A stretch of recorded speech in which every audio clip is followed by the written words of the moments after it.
दोबारा पढ़ाना पड़ेगा पापा को, दोबारा GST नया बैच ज्वाइन करें। अभी आधे दिन आए ना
देखो इसमें जो है सबसे पहले आपको वही जैसे कंपनी क्रिएट करते हैं, कंपनी क्रिएट कर लो और GST वाले ऑप्शन को आप यस कर दो, है ना।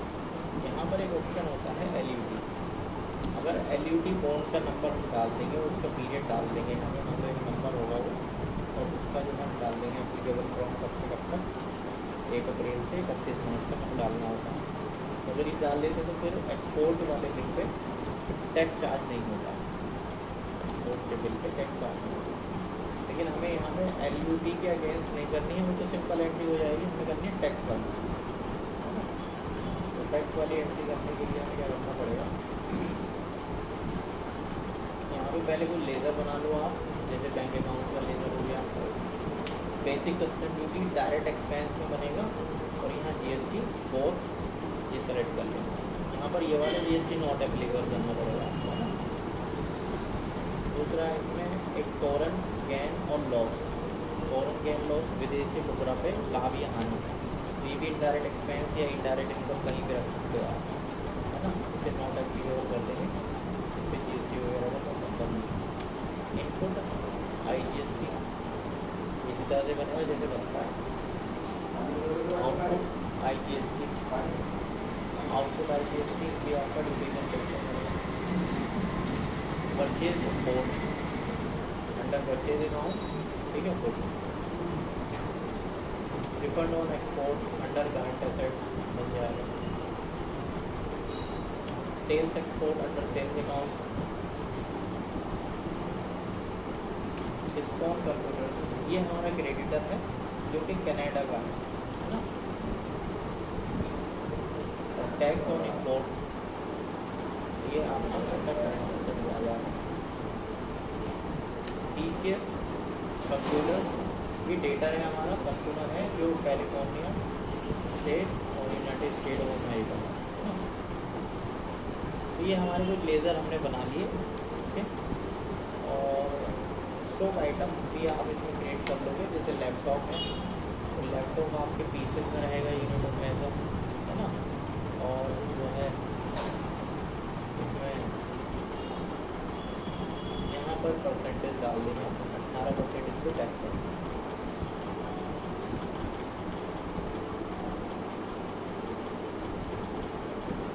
ये हमने कोई लेज़र और स्टॉक आइटम वगैरह जो बनाया वो हमने यहाँ पर क्रिएट किया। अब हमें क्या करना है, सबसे पहले आपको इंपोर्ट की एंट्री करनी है ना।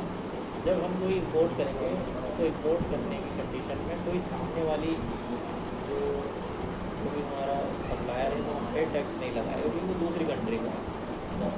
वो जस्ट हम जो आइटम परचेज़ कर रहे हैं, जैसे लैपटॉप परचेज़ कर रहे हैं तो लैपटॉप का बिल दे देगा। टैक्स हमें खुद से पेड करने होते हैं, जैसे बेसिक कस्टम ड्यूटी पेड करेंगे और उसके ऊपर पेड करेंगे हम आपका IGST, है ना। तो वो हमें अपने यहाँ से पेड करते हैं कस्टम क्लियरेंस के लिए।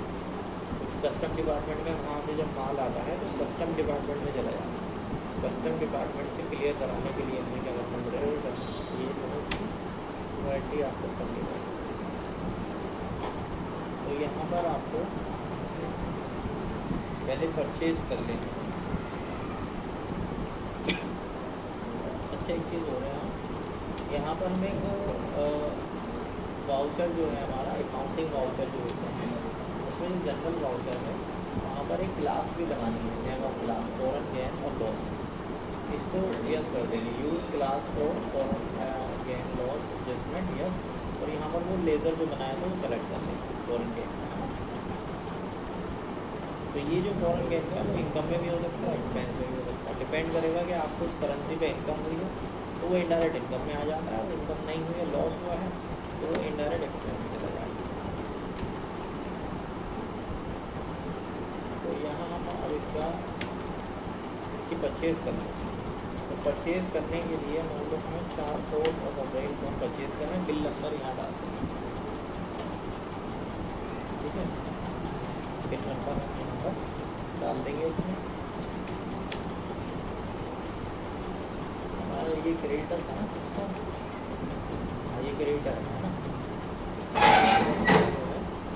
ये क्रेडिटर है कनाडा का। स्टॉक आइटम हम लैपटॉप परचेज़ कर रहे हैं जो 100 पीसेस हम रोज परचेज़ करें। अब ये मान लेते हैं जो परचेजिंग की कॉस्ट है वो 400 पर डॉलर है ना। तो यहाँ डॉलर का साइन आगे लगाना पड़ेगा आपको। तो 400 पर डॉलर यहाँ पर ये देता है रेट ऑफ एक्सचेंज।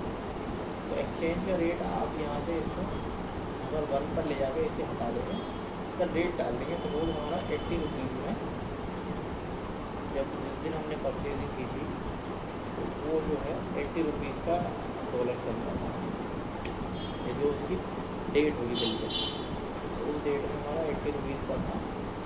उसके अकॉर्डिंग हमारा कितने का हो गया, ये 25 लाख रुपये का माल हो गया। तो यहाँ से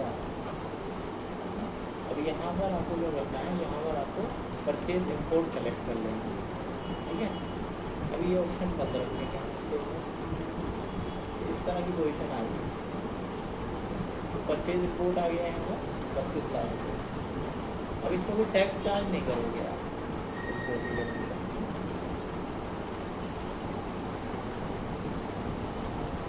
तो यहाँ पर यस कर देंगे इसको। यस करने के बाद बिल ऑफ एंट्री जब हम वो करते हैं तो बिल ऑफ एंट्री फाइल करनी होती है, जो हमने थ्योरी में पढ़ी थी। तो बिल ऑफ एंट्री का एक नंबर होगा, वो नंबर यहाँ डाल देंगे और उसकी डेट होगी यहाँ हम लोग कॉल कर रहे हैं इसकी डेट।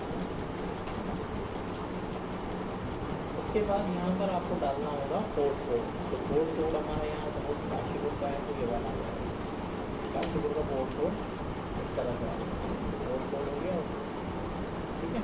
ये सब आपको बिल ऑफ एंट्री पे मिल जाएगा, कोड कोड कौन सा है, बिल ऑफ एंट्री का नंबर क्या है और डेट क्या है। तो ये हमारी क्या होगी, ये परचेज की एंट्री हो गई, ये हमने सेव कर, ठीक है।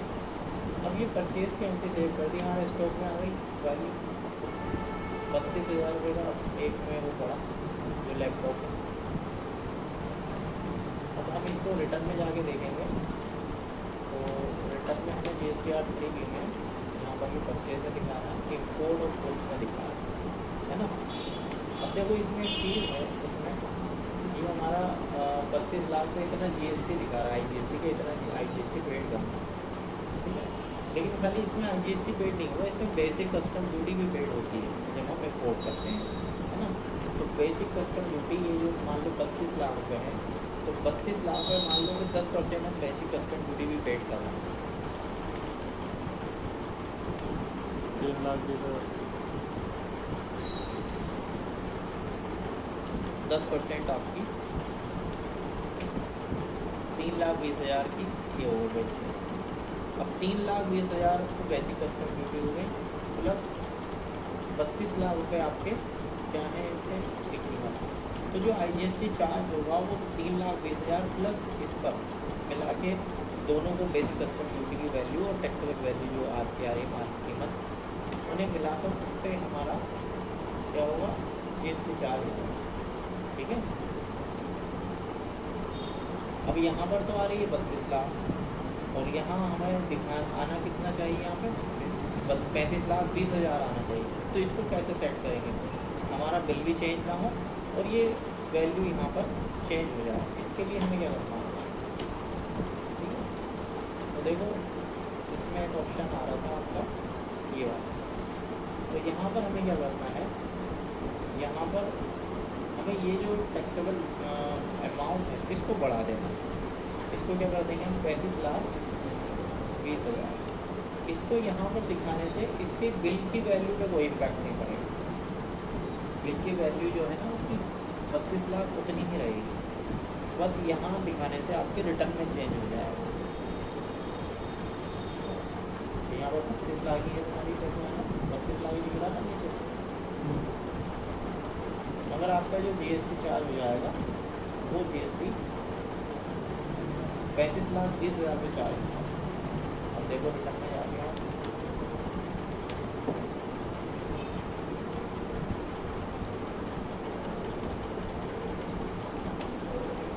यहाँ पर कितना होगा 35,20, फिर रिटर्न में चेंज हो गया। उसके हिसाब से आपका GST कितना आ रहा है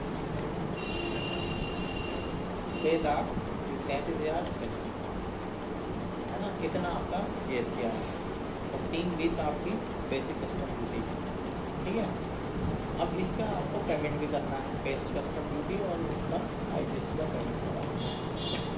तो पेमेंट कराने के लिए आपको पेमेंट वाउचर में जाना है इसका, ठीक है। तो यहाँ पर आप छोड़ दो, वैसे कर लो, नॉर्मल कर लो, इसमें कस्टम ड्यूटी भी है। तो यहाँ पर आपका आ जाएगा बेसिक कस्टम ड्यूटी।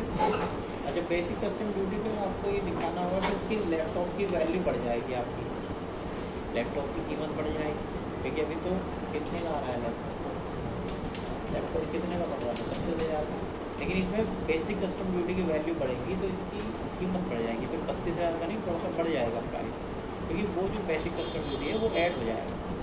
टैक्स का पैसा ऐड नहीं होगा, IGST का नहीं, GST ऐड नहीं होगा इसके अंदर, है ना। GST ड्यूटी हम क्लेम कर लेंगे, लेकिन बेसिक कस्टम ड्यूटी हम क्लेम नहीं कर पाएंगे, उसको हम टैक्सेबल वैल्यू में ही, उसकी स्टॉक की वैल्यू में ही जोड़ देते हैं। ऐसा टैक्स जो हम जिसको एडजस्ट नहीं कर सकते वो उस माल की कीमत में ही जुड़ जाता है, ठीक है। तो यहाँ पर हमें क्या करना है, बेसिक कस्टम ड्यूटी लैपटॉप और कितना था इसमें 35 लाख, वो 3,20,000, 3,20,000 आपका custom duty, basic custom duty है। उसके बाद आपका IGST भी है इसमें, ठीक है। इनपुट IGST ही सेलेक्ट कर लेते हैं इसमें, क्योंकि वो हमारे लिए इनपुट होगा, वो हमारे लिए इनपुट होगा। अगर हम आउटपुट करेंगे तो एक्स्ट्रा एंट्री और करनी पड़ेगी, तो हमारा ITC बन जाएगा। वो कितना है हमारा ITC, ये कितना आया था 6,33,633 ये आ जाएगा। उसके बाद बैंक को हम क्रेडिट कर देंगे, इस तरह से हम इसकी बेसिक कस्टम ड्यूटी को और IGST को पेड कर देंगे। ये हमें पेड करना है, ठीक है, एक्सपोर्ट के टाइम। तो ये हमारा पेमेंट हो गया, इसमें हमारा ITC आ गया 633 का, है ना। और हमारी देखो स्टॉक की वैल्यू भी बढ़ गई, 35,20 आ गई, हमें बेसिक कस्टम ड्यूटी ऐड हो गई 35,200 रुपये का एक हमें लैपटॉप पड़ा टैक्स के अलावा, IGST का। तो ये होगा। अब ये चीज़ तो हो गई क्लियर। ये हमने कब किया, 4 तारीख को हमने परचेज़ की थी। 4 तारीख को परचेज़ करने के बाद अब हम इसका पेमेंट भी करेंगे। तो मान लो पेमेंट इसका हम 10 तारीख को कर रहे हैं, 10 अप्रैल को पेमेंट कर रहे हैं, किसका, उस पार्टी का सिस्टम होता है ना। तो पेमेंट हमें कितना डॉलर में कितना था, 32, यहाँ में एक मिनट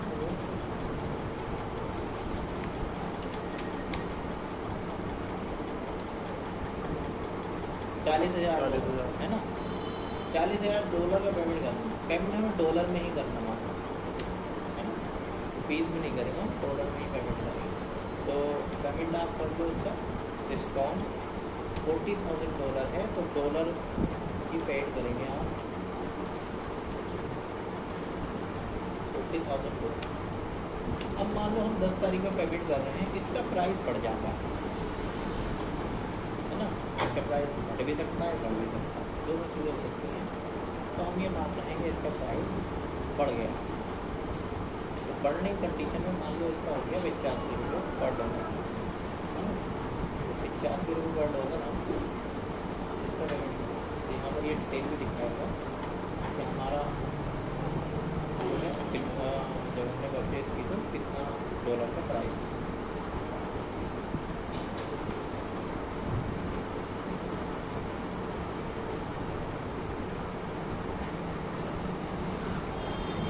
ये 85 के हिसाब से हमने इसको पेमेंट कर दिया, ठीक है। डॉलर तो 40,000 ही है। तो ये हमारा पेमेंट हो गया सामने वाली पार्टी का। अब पेमेंट होने के बाद में अब ज़रा इसके लेज़र में जाओ आप, सिस्कॉन के लेज़र में। सिस्कॉन के लेज़र में ये देखो आप जाके, तो सिस्कॉन का लेज़र क्या दिखा रहा है, हमने एक परचेज करी थी 32,000, पेमेंट जो हुआ वो 34 लाख का हुआ क्योंकि प्राइस बढ़ गया था, है ना। तो अनएडजस्टेड फॉरेन गेन लॉस, तो 2 लाख का क्या हुआ, हमें ये लॉस हो गया, ठीक है। अब ये लॉस हो गया फॉरेन गेन लॉस, इसकी हमें एक एंट्री पास करनी होगी, जो कि हम 10 तारीख में ही पास करेंगे। तो यहाँ पर क्रिएट कर लेंगे हम, ठीक है। इसे करने के लिए हमें जनरल में जाना, जनरल में क्लास बनाएंगे और फॉरेन गेन लॉस को सेलेक्ट कर देंगे। फॉरेन गेन लॉस को सेलेक्ट करने के बाद यहाँ पर आपका फॉरेन गेन लॉस आ जाएगा और यहाँ पर वो पार्टी आएगी जिससे हमने परचेजिंग की थी। तो ये 2 लाख का जो है एडजस्टमेंट आप इस तरह से कर इसकी एंट्री कर लेंगे, यानी ये लॉस हो जाएगा, लॉस हो जाएगा और पार्टी क्रेडिट हो जाएगी, ठीक है। तो ये 34 इक्वल हो गया आपका, वो फॉरेन गेन जो लॉस था वो इस लेज़र में चला गया। तो ये आपने विदेशी मुद्रा पे आपका जो लॉस हुआ था वो, तो इस तरह से आप डॉलर बढ़ने की वजह से लॉस हुआ है, बढ़ने की वजह से, क्योंकि हमारे पास से फिर रुपये ज़्यादा गए ना, रुपये ज़्यादा गए इसलिए हमें लॉस हो गया। लेकिन फायदा हो जाता है। पेड तो हमने 40,000 डॉलर ही करे हैं, 40,000 डॉलर ही पेड करे हैं, लेकिन रेट आप डॉलर कहाँ से आएंगे आपके पास, रुपये से तो डॉलर बनेंगे ना। जब हम पेमेंट करेंगे तो रुपीज़ को ही कन्वर्ट करना पड़ता है डॉलर, है ना। तो करेंसी में इसलिए लॉस हो गया।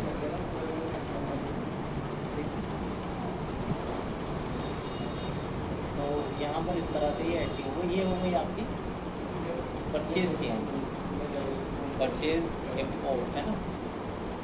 तो यहाँ पर ये आपका क्लियर हो गया। अब नेक्स्ट है सेल।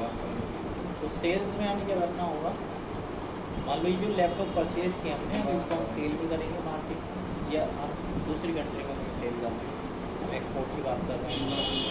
मान लो हमने ये 15 तारीख में 15 अप्रैल को सेल किया, हमें ऑर्डर मिला तो जो हमें सेल करना दूसरी कंट्री में, जो अमेरिका में भेजा है ना।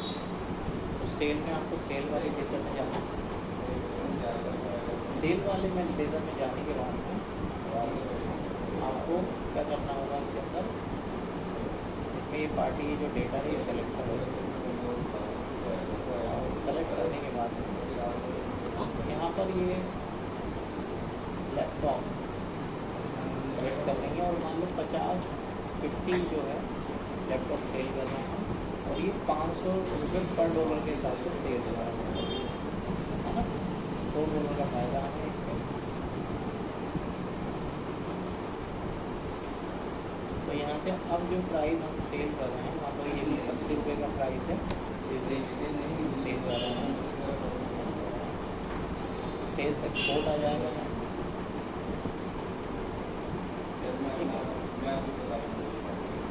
एक्सपोर्ट करते टाइम वो कस्टम ड्यूटी नहीं लगेगी आपके ऊपर। उसके बाद में आपको अब यहाँ पर देखो 2 चीज़ें होती हैं, यहाँ पर आप चाहो तो टैक्स भी चार्ज करके इसे एंट्री कर सकते हो और चाहो तो इसका टैक्स चार्ज ना करो आप और वो अलग से एंट्री कर सकते हो, दोनों ही चीज़ें हो सकती है ना। क्योंकि जब सेल करते हैं हम तो सामने वाली पार्टी को एक्सपोर्ट भले हम टैक्स पेड कर रहे हैं, लेकिन हम दूसरी कंट्री के पर्सन से GST का पेमेंट नहीं ले सकते, उस पर चार्ज नहीं करेंगे। क्यों? क्योंकि हम एक्सपोर्ट पे टैक्स तो चार्ज पेड करेंगे, उसका बाद में हमें रिफंड मिल जाएगा, है ना। क्योंकि एक्सपोर्ट से गवर्नमेंट को फ़ायदा होता है, बेनिफिट होता है, तो इसलिए छूट होती है कि आप बिना टैक्स के, बिना जीएसटी के एक्सपोर्ट कर सकते हो। ठीक है, तो वो टैक्स तो जमा कराएंगे आपसे, लेकिन वो रिफंड मिल जाएगा। तो जो सामने वाली कंट्री है, जो जिसमें भी आप सेल कर रहे हो, तो उसे बिना टैक्स के ही आपको बिल देना है। तो यहाँ पर आप चाहो तो बिना टैक्स के बिल बना सकते हो, लेकिन ये टैली तो अलाउ नहीं करता है, टैली अलाउ नहीं करता है। टैली में तो यही है कि आप इस पर वो चार्ज करें, लेकिन बिल की अमाउंट बढ़ जाएगी आपकी, क्योंकि सामने एक्चुअल में बिल की अमाउंट तो उतनी होनी नहीं है, और मैसेज भी आएगा। तो यहाँ पर क्या है, यहाँ शिपिंग बिल नंबर होगा आपका जब आप एक्सपोर्ट करेंगे, और उसकी डेट होगी आपकी शिपिंग बिल की, और यहाँ पर पोर्ट कोड होगा, है ना। ये आपने इसकी 3 डिटेल इसमें डाल दी, ठीक है। तो यहाँ पर देखो मैसेज दे रहा है कि आपने जो है इसमें टैक्स चार्ज नहीं किया, ठीक है। अगर टैक्स चार्ज कर देंगे तो बिल की अमाउंट बढ़ जाएगी यहाँ, इसलिए आपको इसमें ऐसे ही आप इसको सेव कर सकते हो, ठीक है। और चाहो तो टैक्स करके करोगे तो फिर उसकी एक अलग से एंट्री फिर आपको करनी होगी, तो उसका लेज़र डिस्टर्ब होता है, इसलिए आप जो है बिना टैक्स के ही एंट्री करोगे। अच्छा, इसका जो बिल आएगा, बिल जो बनेगा आपका, वो कुछ इस तरह से होगा। देखो इसके बिल में ये लिखा हुआ आएगा, supplement for export supply to exchange unit for exchange developer authorise operation payment of IGST, है ना। तो पेमेंट ऑफ IGST के थ्रू आप ये जो है सेल कर रहे हैं, तो इसे सेव कर दो आप, ये आपका सेव हो गया, ये बिल सेव हो गया आपका। सेव होने के बाद में आप रिटर्न में जाके देखोगे, यहाँ पर GST बनने के दिखा देगा ये। अच्छा, यहाँ पे दिक्कत कर रहा है, यहाँ पे ये दिक्कत है कि उसमें हमने वो टैक्स नहीं लगाया है ना, इसलिए वो यहाँ ऐड नहीं कर रहा है। टैक्स लगा देंगे तो ऐड कर देगा कंप्यूटर, ठीक है। तो ये थोड़ी सी दिक्कत वाली बात है।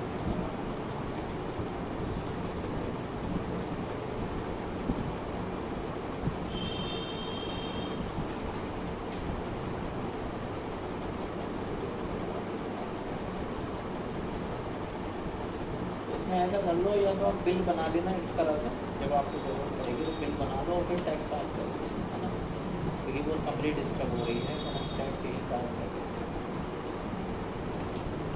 आउटपुट IGST, अब एक्चुअल में तो हमें उसे $25,000 ही लेने हैं,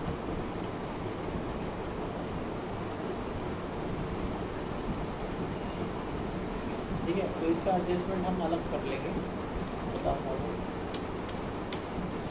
तो ये यहाँ पर हमने चार्ज कर दिया चलो इस बिल में, लेकिन बिल आपको उसको बिना टैक्स का ही देना है, एक्सपोर्ट वाले, ठीक है, चाहे वो अलग से बनाओ या ऐसे निकालो।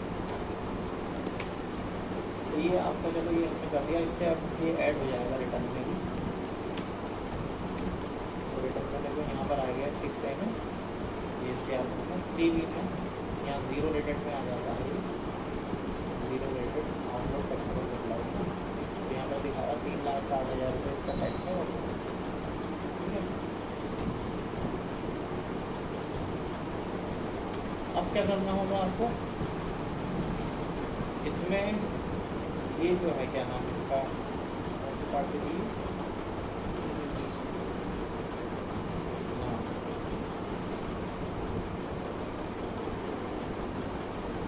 TCS है ना, इसमें जो है अब आपको एक तो ये करना है इसके अंदर कि कुछ टैक्स का पेमेंट कराना है।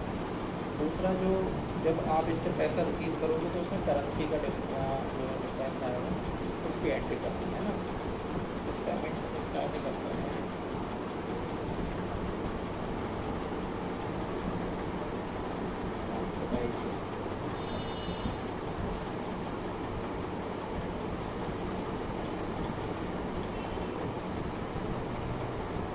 यहाँ पर हम पेमेंट कर देते हैं आउटपुट। तो आउटपुट IGST, अब आउटपुट वैसे तो हमारे पास इनपुट भी है उसका रखा हुआ, तो इनपुट भी यूज़ कर लेंगे, ठीक है। 3,60,000 का ये है, इसको चाहो तो आप वैसे पेड कर सकते हो GST, अप्रैल से 30 अप्रैल तक 3,60,000 उसके बाद इनपुट से इसका पेमेंट आप कर दो। तो शायद इसमें हम इनपुट कर पाएंगे, बैंक से ही कर दो आप, है ना, बैंक से पेड करेंगे।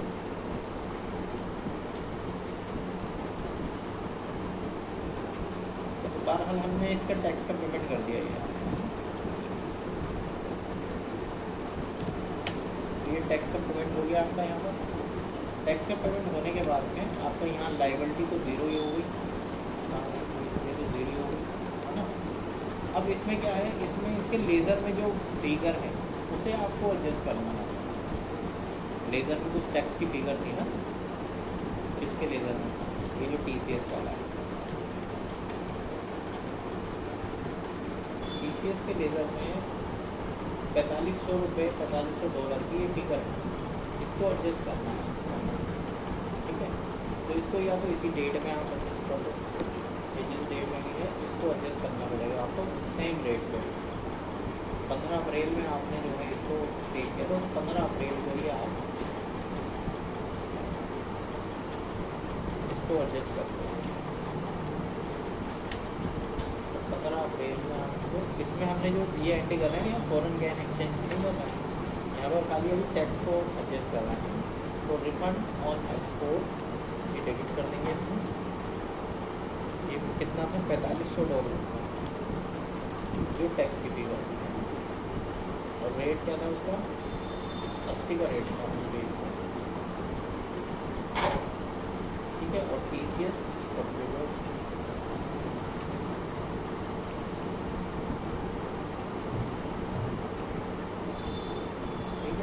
ये 15 अप्रैल में हमने उतनी फिगर को एडजस्ट कर लिया जो टैक्स की फिगर है।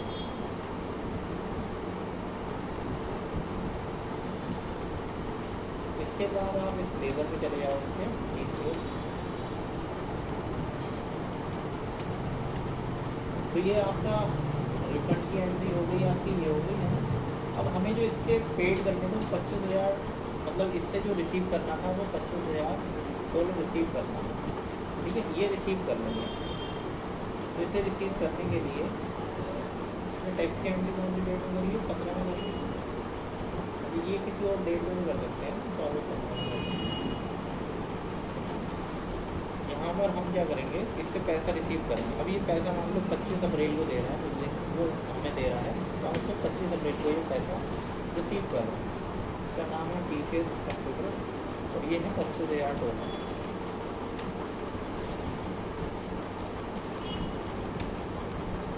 अब जब ये पैसा दे रहा है तो मान लो इसका प्राइस बढ़ जाता है ना, इसका हो गया 83 रुपीज़ का प्राइस। मतलब जब ये दे रहा है हमें, जब हमने उससे सेल किया था उस दिन जो है कितना प्राइस था 80 रुपीज़ का, और जब अब ये हमें पैसा दे रहा है, रिसीव जब हुआ है, तो प्राइस बढ़ गया है डॉलर का, 83 रुपीज़ का प्राइस हो गया है। $25,000 कर दिए इसको, और बैंक को डेबिट कर देंगे यहाँ, है ना, ठीक है।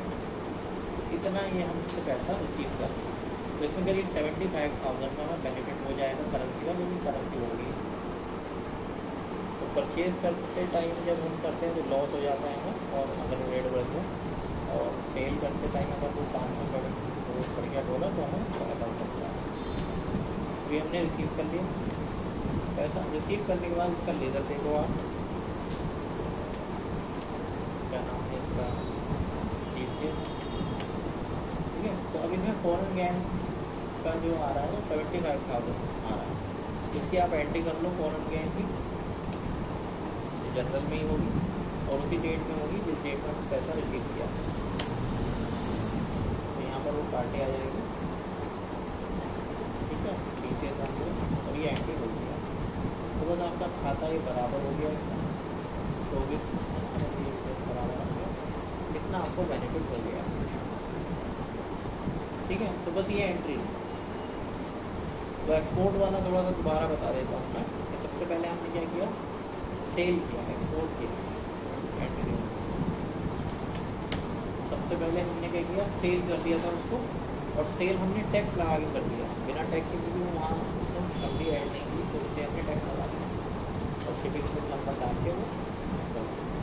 उसके बाद में हमने उसका टैक्स का पेमेंट कर दिया ना, टैक्स का पेमेंट कर दिया इसका जो $4500 था उसका पेमेंट कर दिया। और जिस डेट में हमने सेल किया था उसको TCS को, उस डेट में ₹4500 का हमने रिफंड में भी एंट्री कर दी, रिफंड अकाउंट डेबिट कर दिया इसमें, और जो TCS कंप्यूटर है उसे क्रेडिट कर दिया है ना। तो कुछ पार्ट जो है उसका रिफंड का उधर चला गया, रिफंड अकाउंट। फिर उससे पैसा रिसीव करा 25 तारीख में हमने, और पैसे रिसीव में जो करेंसी में बेनिफिट हुआ हमें, तो वो पैसा हमें जो है उसकी फॉरेन गेन की एंट्री कर, ठीक है। तो बस इतना आपको करना है। ये एक्सपोर्ट इम्पोर्ट